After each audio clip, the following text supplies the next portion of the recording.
BBC दुनिया में आज देखिए, तनाव घटाने को तैयार नहीं इजराइल और ईरान।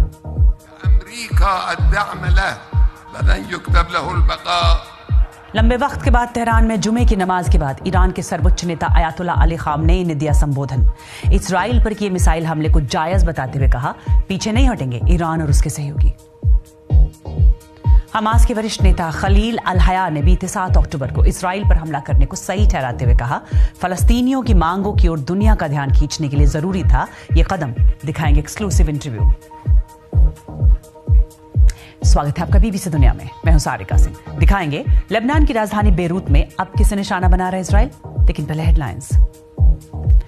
पाकिस्तान में जेल में बंद पूर्व प्रधानमंत्री इमरान खान के समर्थकों के प्रदर्शन से पहले पुलिस ने राजधानी इस्लामाबाद में बढ़ाई सुरक्षा, मोबाइल सेवा पर लगाई रोक। इमरान खान को रिहा करने की हो रही है मांग। चीन में बनी इलेक्ट्रिक गाड़ियों पर ज्यादा आयात शुल्क लगाने की योजना को यूरोपीय संघ के कई देशों ने दिया समर्थन। हालांकि जर्मनी समेत कुछ देशों ने किया विरोध। यूरोपीय आयोग ने कहा, सस्ती चीनी गाड़ियों से प्रभावित हो रहे हैं यूरोप के उद्योग। इजराइल और ईरान में बने तनाव के बीच आज ईरान के सर्वोच्च नेता अयातुल्लाह अली खामनेई ने इजराइल को चेतावनी दी और उस पर किए गए मिसाइल हमले को भी जायज ठहराया। वहीं बीबीसी को दिए एक एक्सक्लूसिव इंटरव्यू में हमास के वरिष्ठ नेता ने 7 अक्टूबर को इजराइल पर हमला करने को सही बताया। दूसरी ओर इजराइल और उसके सहयोगी पहले ही हमले जारी रखने की बात कह चुके हैं। ऐसे में किस ओर जाता दिख रहा है ये संघर्ष, बात कवर स्टोरी में।